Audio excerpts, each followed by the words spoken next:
નમસ્કાર મિત્રો, હું રાજેશ ભાસ્કર આપ સૌનું યુટ્યુબમાં આપણી આ ચેનલ પર સ્વાગત કરું છું. મિત્રો, આજે આપણે તારીખ 17મી ડિસેમ્બર 2025ના કેટલાક મોસ્ટ ઇમ્પોર્ટન્ટ કરંટ અફેર અને અગાઉની પરીક્ષામાં પૂછાયેલા કેટલાક ઇમ્પોર્ટન્ટ પ્રશ્નો વિશે ડિટેલમાં ચર્ચા કરીશું, જે આપને આવનારી પરીક્ષા માટે ખૂબ જ ઉપયોગી સાબિત થશે. તો મિત્રો, આપ આ ચર્ચા સાથે જોડાઈ રહેજો અને વિડીયોને પહેલેથી લઈને છેલ્લે સુધી પૂરેપૂરો જોવાનો આગ્રહ રાખજો. તો ચલો મિત્રો, શરૂ કરીએ. શરૂઆત કરતા પહેલા જણાવી દઉં કે જો તમારે આપણી આ યુટ્યુબ ચેનલને સબસ્ક્રાઇબ કરવાનું બાકી હોય તો ચેનલને સબસ્ક્રાઇબ કરજો, નોટિફિકેશન બેલ આઇકોનને પ્રેસ કરીને, અને જો તમને વિડીયો પસંદ આવે તો વિડીયોને લાઈક કરજો, પરંતુ વિડીયોની લિંકને શેર કરવાનું ભૂલશો નહીં. તમારા જેટલા પણ મિત્રો જેઓ કોમ્પિટિટિવ એક્ઝામની તૈયારી કરી રહ્યા છે એ બધા મિત્રો જોડે આ વિડીયોની લિંકને અત્યારે જ શેર કરી દો, તમે જે તે સોશિયલ મીડિયા એપ્લિકેશન વાપરતા હો એમાં. ચલો તો શરૂઆત કરીએ. સૌપ્રથમ જોઈશું અગાઉની પરીક્ષામાં પૂછાયેલા ભૂગોળના પ્રશ્નો, જેના જવાબો તમારે મને કમેન્ટ બોક્સમાં લખીને જણાવવાના છે. અને વિડીયોના લાસ્ટમાં જ્યારે હું તમને આ દરેક પ્રશ્નના જવાબ જણાવું ત્યારે તમારે ચેક કરવાનું છે કે તમે આપેલા પ્રશ્નો જવાબમાંથી કેટલા પ્રશ્નો જવાબ સાચા છે, અને જેટલા પણ પ્રશ્નો જવાબ સાચા હોય એનો આંકડો કમેન્ટમાં લખવાનો છે કે 10માંથી કેટલા સાચા છે.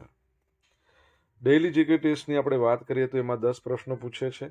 10માંથી 5 પ્રશ્નો ભૂગોળના હોય છે. બાકીના જે 5 પ્રશ્નો છે એ ગુજરાતના ઇતિહાસના છે. તો તમે તમારા આન્સર આપો નીચે કમેન્ટ બોક્સમાં, અને હું આજના કરંટ અફેરનો પ્રથમ પ્રશ્ન છે એની શરૂઆત કરું છું. પ્રથમ પ્રશ્ન છે, મુખ્યમંત્રી શ્રી ભૂપેન્દ્ર પટેલ દ્વારા કયા સ્થળે રાજ્યના સૌથી મોટા અને સૌપ્રથમ એલિવેટેડ માર્કેટ યાર્ડને ખુલ્લું મૂકવામાં આવ્યું હતું? તો જવાબ આવશે સુરત એપીએમસી છે ત્યાં.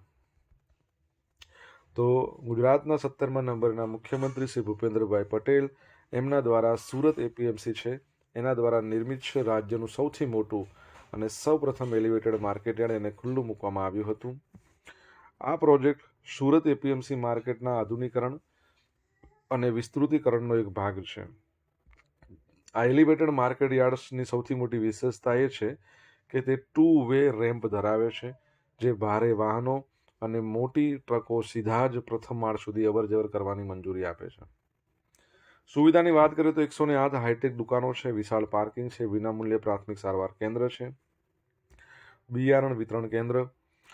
પારદર્શકતામાં જોઈએ તો એપીએમસીની અંદર છે ને સંપૂર્ણપણે કમ્પ્યુટરાઇઝ અને પારદર્શક વ્યવસ્થા છે, એટલે જે ખેડૂતો હોય એમને આરટીજીએસ મારફતે real time gross settlement, RTGS એટલે ઓનલાઈન ચૂકવણી કરવામાં આવે છે, જેના કારણે મહારાષ્ટ્ર, પંજાબ, રાજસ્થાન જેવા અન્ય 15 રાજ્યોના ખેડૂતો અહીં આકર્ષાયા છે. આર્થિક યોગદાનની વાત કરીએ, સુરત એપીએમસી છેલ્લા 2 વર્ષથી આવકની દ્રષ્ટિએ ગુજરાતમાં પ્રથમ ક્રમાંકે છે. રાજ્યના અર્થતંત્રને મજબૂત બનાવવામાં તે સિંહ ફાળો આપી રહ્યું છે. શું તમને ખબર છે ભારતનું પ્રથમ પેપરલેસ માર્કેટ યાર્ડ છે ને આપણા ગુજરાતમાં છે? કઈ જગ્યાએ છે તમારે જણાવવાનું છે કમેન્ટ બોક્સમાં લખીને. આઈએસએસએફ વર્લ્ડ કપ ફાઇનલ 2025માં ભારતની સિમરનપ્રીત કૌર બ્રારે કયો મેડલ જીત્યો છે? તો જવાબ આવશે ગોલ્ડ મેડલ લાવ્યા છે. તો કતારના દોહામાં યોજાઈ હતી આઈએસએફ વર્લ્ડ કપ ફાઇનલ. એમાં ભારતીય શૂટર્સે શાનદાર પ્રદર્શન કર્યું છે. સિમરનપ્રીત કૌરની વાત કરીએ તો 21 વર્ષની છે, એમણે 25 મીટર પિસ્તોલ ઇવેન્ટમાં ગોલ્ડ મેડલ લાવ્યા. ફાઇનલમાં 50માંથી તો 41 સચોટ નિશાન લગાવ્યા છે. Paris Olympic champion Yang Ji In ના જુનિયર વર્લ્ડ રેકોર્ડની બરાબરી કરી દીધી છે. ઐશ્વર્ય પ્રતાપ સિંહ તોમર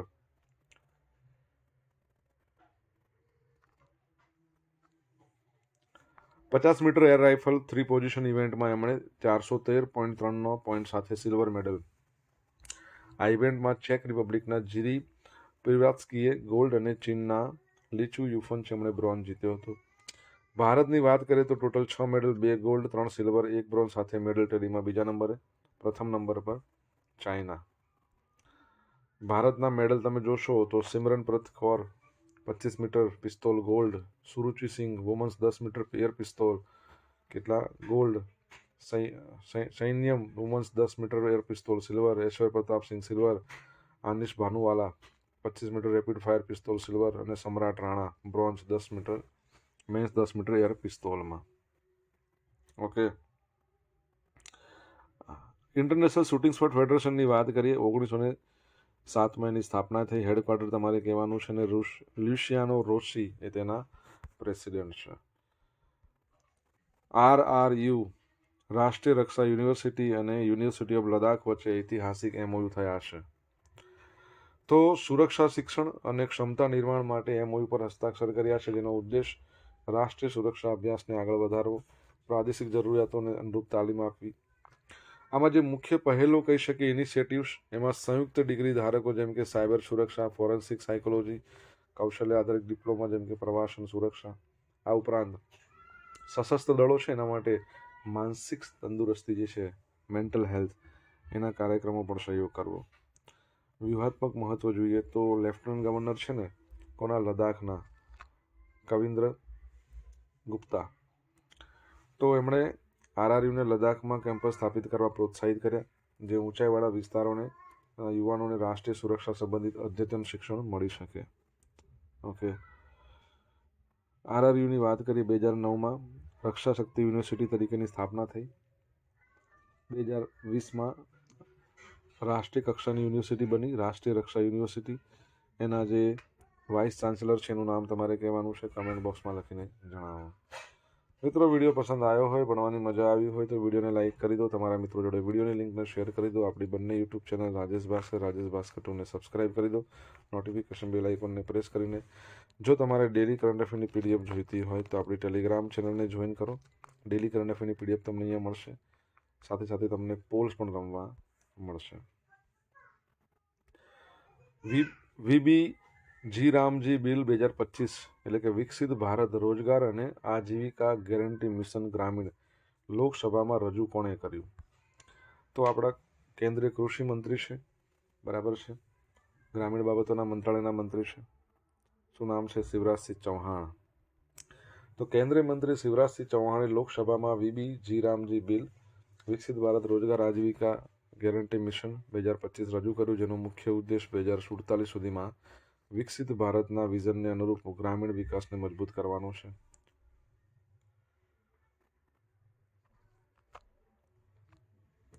મુખ્ય ફેરફારો તમને ખબર છે ને, મનરેગા ખ્યાલ છે ને? Mahatma Gandhi national rural employment guarantee act કયા વર્ષનો હતો મને કહો? એ મનરેગા છે ને, એ બસ એમાં જ આ નામ ચેન્જ થયું છે એવું કહી શકાય. હવે રોજગારી ગેરંટીમાં વધારો. મનરેગામાં પેલા શું હતું કે દર વર્ષે 100 દિવસનું વેતન રોજગારની કાનૂની ગેરંટી હતી. અત્યારે આમાં 125 કરશે. નવું માળખું. આ બિલ સશક્તિકરણ, વિકાસ, સંકલન, સંપૂર્ણ કવરેજ પર ધ્યાન કેન્દ્રિત કરે છે. યોજના અને ટેકનોલોજી. ગ્રામ પંચાયતો PM ગતિશક્તિ સાથે સંકલન કરીને વિકસિત ગ્રામ પંચાયત યોજના બનાવશે. અમલીકરણમાં પારદર્શકતા માટે ડિજિટલ માળખું, બાયોમેટ્રિક્સ, સક્ષમ વિશ્લેષણ, સામાજિક ઓડિટ ફરજિયાત કરવામાં આવ્યું છે. મુખ્ય ક્ષેત્રો. પાણીની સુરક્ષા, આપત્તિ સ્થિતિસ્થાપક માળખાને કાર્યોને આપવામાં આવશે પ્રાથમિકતા. બેરોજગારી ભથ્થું. જો 15 દિવસમાં કામ ન મળે ને તો બેરોજગારી ભથ્થું આપવાની જોગવાઈ છે, બરાબર છે. તો યાદ રાખજો, મનરેગા છે એનું નામ હવે આ લોકો બદલી રહ્યા છે, અથવા કેન્દ્ર સરકાર બદલી રહી છે. ઓકે, આગળ વધીએ. તાજેતરમાં કયા સ્થળે 15માં આંતરરાષ્ટ્રીય સેન્ડ આર્ટ ફેસ્ટિવલનું આયોજન કરવામાં આવ્યું? તો ઓડિશામાં, જેનું કેપિટલ ભુવનેશ્વર છે, જેને સ્પોર્ટ્સ કેપિટલ ઓફ ઇન્ડિયા અત્યારે કહેવાય છે. અને તમારે મને કહેવાનું છે કે એના CMનું નામ શું છે, કમેન્ટ બોક્સમાં લખીને જણાવો. તો 1 થી 5 ડિસેમ્બર દરમિયાન 36માં કોણાર્ક ફેસ્ટિવલ, 15માં આંતરરાષ્ટ્રીય સેન્ડ ફેસ્ટિવલનું આયોજન કરવામાં આવ્યું. ઉદ્ઘાટન, જો નામ અહીંયા તમને મળી ગયું, મોહનચરણ માંઝીએ કર્યું. ઓડિશાના પર્યટન વિભાગ દ્વારા આયોજિત આ જોડિયા ઉત્સવોએ રાજ્યની સમૃદ્ધ જે કલાત્મક પરંપરાઓ છે એને અદ્ભુત પ્રદર્શન કર્યું. કોણાર્કનું ફેસ્ટિવલની વાત કરું તો કોણાર્ક ફેસ્ટિવલનું પ્રખ્યાત સૂર્ય મંદિરના સાનિધ્યમાં આવેલા ઉત્સવમાં દેશભરમાંથી આવેલા કલાકારોએ વિવિધ ભારતીય શાસ્ત્રીય નૃત્ય શૈલી છે એ રજૂ કરી અને કલા રસિયાઓને મંત્રમુગ્ધ કર્યા. આ કોણાર્કનું સૂર્ય મંદિર છે ને, બ્લેક પેગોડા કહેવાય ને, એનું ચિત્ર આપણી જે ચલણી નોટો છે ને એમાં એક ચલણી નોટમાં છે, તમને ખબર હોય તો કહો. સેન્ડ આર્ટ ફેસ્ટિવલની વાત કરીએ તો ચંદ્રભાગા બીચ પર યોજાઈ રહેલા આંતરરાષ્ટ્રીય કાર્યક્રમમાં વિશ્વભરના શિલ્પકારોએ રેતીમાંથી અદ્ભુત કલાકૃતિઓ બનાવી પોતાની સર્જનાત્મકતાનું પ્રદર્શન કર્યું હતું. ઉદ્ઘાટન સમારોહ સોનાલી મહાપાત્રા અને નૃત્ય ઉપાસના પીઠના કલાકારો દ્વારા ઓડિશી નૃત્ય સહિત હનુમાન ચાલીસા, ચારેયુગ દેવી જેવી શક્તિશાળી કૃતિઓ રજૂ કરવામાં આવી હતી. આ બંને ઉત્સવોએ ઓડિશાને સાંસ્કૃતિક પ્રવાસન સ્થળ તરીકે વૈશ્વિક સ્તરે સફળતાપૂર્વક પ્રમોટ કરવામાં અને સ્થાનિક કલાકારોને આંતરરાષ્ટ્રીય મંચ પૂરો પાડવામાં મુખ્ય ભૂમિકા ભજવી હતી. ઓકે, આગળ વધીએ. હાર્દિક પંડ્યા T20 ઇન્ટરનેશનલમાં 1000 રન, 1000 કરતાં વધારે રન અને 100 કરતાં વધારે વિકેટ લેનાર પ્રથમ ફાસ્ટ બોલિંગ ઓલરાઉન્ડર. તો ભારતીય ઓલરાઉન્ડર હાર્દિક પંડ્યા દક્ષિણ આફ્રિકા સામે તાજેતરની T20 આંતરરાષ્ટ્રીય મેચમાં ટ્રિસ્ટન સ્ટબ્સની વિકેટ લીધી એક ઐતિહાસિક સિદ્ધિ નોંધાવી દીધી. T20 ક્રિકેટના ઇતિહાસમાં 1000 કરતાં વધારે રન અને 100 વિકેટ લેનાર વિશ્વનો પ્રથમ ફાસ્ટ બોલિંગ ઓલરાઉન્ડર બન્યો છે. આ અગાઉ આ સિદ્ધિ માત્ર સાકિબ અલ હસન, મોહમ્મદ નબી અને સિકંદર રજા જેવા સ્પિનર ઓલરાઉન્ડર હતા. આ ફાસ્ટ બોલર છે. હાર્દિક પંડ્યા, જસપ્રીત બુમરાહ, હર્ષદીપ સિંહ એ પછી T20માં 100 વિકેટ લેનાર ત્રીજો ભારતીય બોલર છે. તમારા માટે શું પ્રશ્ન કે સૌથી વધારે ઇન્ટરનેશનલ સિક્સર્સ મારનાર કોણ છે? કમેન્ટમાં લખો. સોશિયલ મીડિયાના માધ્યમથી તમે મારી સાથે કનેક્ટ રહી શકો છો. આપણું ઇન્સ્ટા આઈડી છે rajesh.i.bhaskar, ફેસબુક આઈડી છે RI ભાસ્કર અને આપણી ટેલિગ્રામ ચેનલ છે રાજેશ ભાસ્કર નામની. આ ટેલિગ્રામ ચેનલ પર તમને ડેલી કરંટ અફેરની પીડીએફો મળશે રોજ. સાથે સાથે તમને રોજ પોલ્સ પણ રમવા મળશે અને બીજી પણ માહિતી ઘણી બધી મળશે. જો ભણવાની મજા આવી હોય મિત્રો તો વિડીયોને એક લાઇક કરી દો. તમારા મિત્રો જોડે વિડીયોની લિંકને શેર કરી દો. ચેનલ સબસ્ક્રાઇબ કરવાની બાકી હોય તો સબસ્ક્રાઇબ કરો, નોટિફિકેશન બેલ આઇકોનને પ્રેસ કરીને. વિરાંગના દુર્ગાવતી ટાઈગર રિઝર્વ મધ્યપ્રદેશમાં ચિત્તા માટેનું કેટલામું નિવાસ સ્થાન બનશે? તો 3જા નંબરનું બનશે. કેટલામા નંબરનું? 3જા નંબરનું.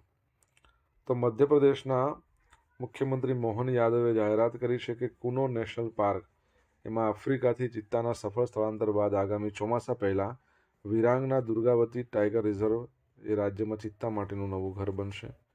રાજ્ય કેબિનેટે આ રિઝર્વને જે સાગર જિલ્લાના નોરાદેહી ખાતે આવેલું છે વિશ્વના સૌથી ઝડપી પ્રાણી એટલે કે ચિત્તા માટે રાજ્યના 3જા નિવાસસ્થાન તરીકે વિકસાવવાની સૈદ્ધાંતિક મંજૂરી આપી છે.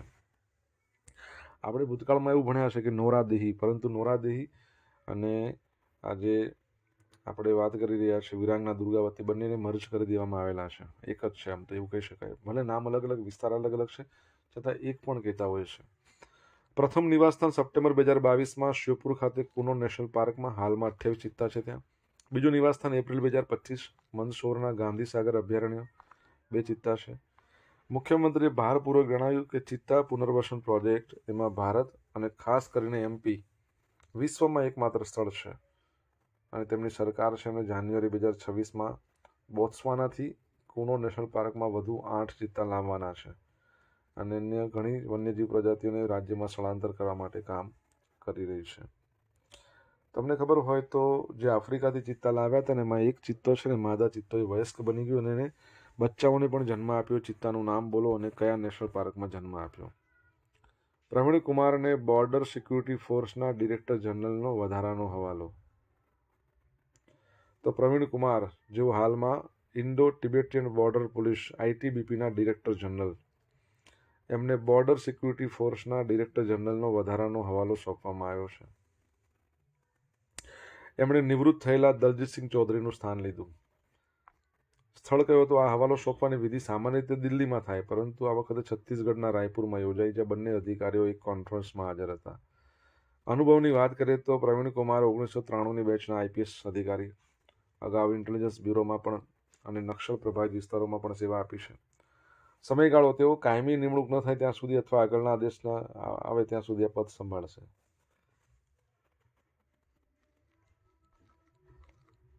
બોર્ડર સિક્યુરિટી ફોર્સ 1 ડિસેમ્બર 1965ની સ્થાપના, પરંતુ એના માટે જો સ્થાપના દિવસ છે ને આપણે રિસન્ટલી જ મનાયો, 21મી નવેમ્બરે મનાવી દીધો. ભલે સ્થાપના દિવસ 1 ડિસેમ્બર હોય, અને એ ભુજમાં મનાવવામાં આવ્યો હતો. ક્યાં? ભુજમાં. યાદ રાખજો. આપણા કેન્દ્રીય ગૃહમંત્રી, સહકાર મંત્રી ત્યાં હાજર હતા. આ ઉપરાંત જો એની વાત કરીએ તો એનો મુદ્રાલેખ બહુ સરસ છે. તમને ખ્યાલ છે? બોર્ડર સિક્યુરિટી ફોર્સનો મુદ્રાલેખ જો ખબર હોય તો કમેન્ટ બોક્સમાં લખીને જણાવો. હવે જોઈશું અગાઉની પરીક્ષામાં પૂછાયેલા ભૂગોળના પ્રશ્નો.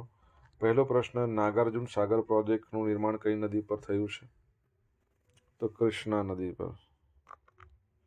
સેકન્ડ પ્રશ્ન, ખાલી જગ્યાથી કર્કવૃત પસાર થાય છે આ નીચેનામાંથી પશ્ચિમ બંગાળમાંથી કયા રાજ્યની સીમા પર અધિકતમ રાજ્યો આવેલા છે? ઉત્તર પ્રદેશ, યુપી.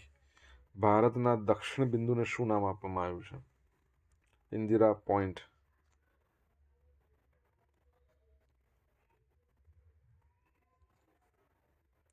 ભારતમાં ઉંમર આધારિત સ્ત્રી પુરુષના ગુણોત્તરની ગણતરી કરવાનું ક્યારથી શરૂ થયું હતું? 61થી 1961. હવે જોઈશું અગાઉની પરીક્ષામાં પૂછાયેલા ગુજરાતના ઇતિહાસના પ્રશ્નો. પહેલો પ્રશ્ન, લંડન ઇન્ડિયન સોસાયટી તથા ઈસ્ટ ઇન્ડિયન એસોસિએશન નામની સંસ્થાના સ્થાપક કોણ હતા? તો દાદાભાઈ નવરોજી હતા. ભારતના ગવર્નર જનરલ ડેલહાઉસીની ખાલસા નીતિ હેઠળ કરજની ઉઘરાણી તળે નીચેનામાંથી કોણ ખાલસા જાહેર થયું હતું? તો વરાળ પ્રાંત. ભારતને આપવાના સૂચિત સુધારાનું સ્વરૂપ નક્કી કરવા અરુડેલ સમિતિની નિમણૂક કયા વર્ષમાં થઈ? 1905.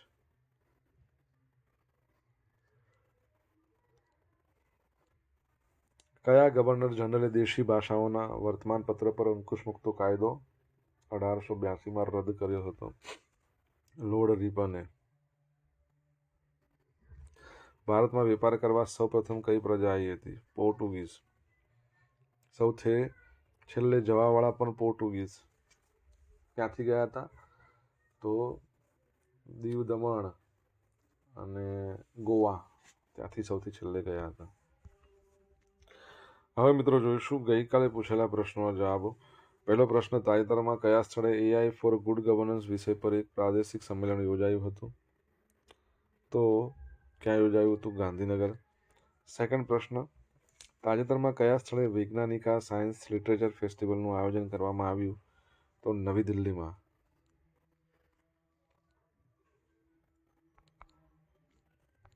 હવે જોઈશું આજે પૂછેલા પ્રશ્નનો જવાબ. પહેલો પ્રશ્ન શું હતો?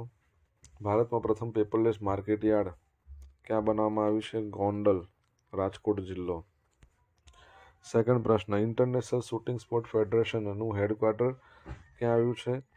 મ્યુનિચ, જર્મનીના મ્યુનિચમાં. ત્રીજા નંબરનો પ્રશ્ન શું હતો? RRU રાષ્ટ્રીય રક્ષા યુનિવર્સિટીના હાલના વાઇસ ચાન્સેલર કોણ છે? શું નામ છે એમનું? તો ડૉક્ટર બિમલ પટેલ. ચોથા નંબરનો પ્રશ્ન શું હતો? તો મનરેગા એક્ટ છે એ ક્યારે આવ્યો હતો? 2005. બરાબર છે. પહેલાં નરેગા નામ હતું, પછી મહાત્મા ગાંધી એડ કર્યું. National rural employment guarantee act હતું, પછી એમાં એડ કરી દેવામાં આવ્યું. બરાબર. હવે મિત્રો જોઈશું ગઈકાલના કરંટ અફેરમાંથી પૂછેલા કેટલાક ઇમ્પોર્ટન્ટ પ્રશ્નો. ઓકે, આપણે હજુ બાકી છે પ્રશ્નો. બરાબર. મનરેગા એક્ટ પછી બાકી રહી ગયા છે, કશો વાંધો નહીં. ચલો, અહીંયા 5મા નંબરનો પ્રશ્ન હતો. એક શું હતો? કોણાર્કનું સૂર્ય મંદિર છે એનું ચિત્ર 10 રૂપિયાની ચલણી નોટમાં છે. 6થા નંબરનો પ્રશ્ન શું હતો? વિશ્વમાં સૌથી વધારે ઇન્ટરનેશનલ સિક્સર મારનાર કોણ છે? તો રોહિત શર્મા છે. 7મા નંબરનો પ્રશ્ન શું હતો? કે આપણે આફ્રિકામાંથી જે ચિત્તાઓ લાવ્યા હતા એમાંથી એક ચિત્તો જે માદા થઈ ગયો અને એને જે પુખ્ત થઈ ગયો, જે માદા ચિત્તો છે, અને એને 5 બચ્ચાને જન્મ આપ્યા. નામ એનું મુખી, અને કુનો નેશનલ પાર્કમાં 5 બચ્ચાને જન્મ આપ્યો. 8મા નંબરનો પ્રશ્ન શું હતો? Border security ફોર્સનો મુદ્રાલેખ duty અનટુ death. બરાબર, યાદ રાખજો. હવે જોઈશું ગઈકાલના કરંટ અફેરમાંથી પૂછેલા કેટલાક ઇમ્પોર્ટન્ટ પ્રશ્નો, જેના જવાબો તમારે કમેન્ટમાં લખવાના. પહેલો પ્રશ્ન, ગુજરાત સરકારે રાજ્યની કેટલી સરકારી હોસ્પિટલોમાં દર્દીઓના સગા સંબંધીઓ માટે વિશ્રામ ગૃહ ખોલવાનો નિર્ણય લીધો છે? સેકન્ડ પ્રશ્ન છે, વડાપ્રધાન નરેન્દ્ર મોદી કયા દેશને સંસદના સંયુક્ત સત્રને સંબોધિત કરવાના છે. જવાબ આવડે તો કમેન્ટ બોક્સમાં લખીને જણાવજો. તો મિત્રો, આ હતા આજના દિવસના કેટલાક મોસ્ટ ઇમ્પોર્ટન્ટ કરંટ અફેર. સાથે આપણે જોયું અગાઉની પરીક્ષામાં પૂછાયેલા ઇમ્પોર્ટન્ટ પ્રશ્નો એના જવાબોની સાથે. આશા રાખું બધાને ભણવાની મજા આવી હશે. મજા આવી તો વિડીયોને લાઇક કરો, તમારા મિત્રો જોડે વિડીયો લિંકને શેર કરો. આપણી બંને યુટ્યુબ ચેનલ રાજેશ ભાસ્કર 2ને સબસ્ક્રાઈબ કરો, નોટિફિકેશન બેલ આઇકોનને પ્રેસ કરીને. તો મિત્રો, thank you so much for watching this video. Have a nice day. Jai Hind, જય ભારત, જય ગરવી ગુજરાત.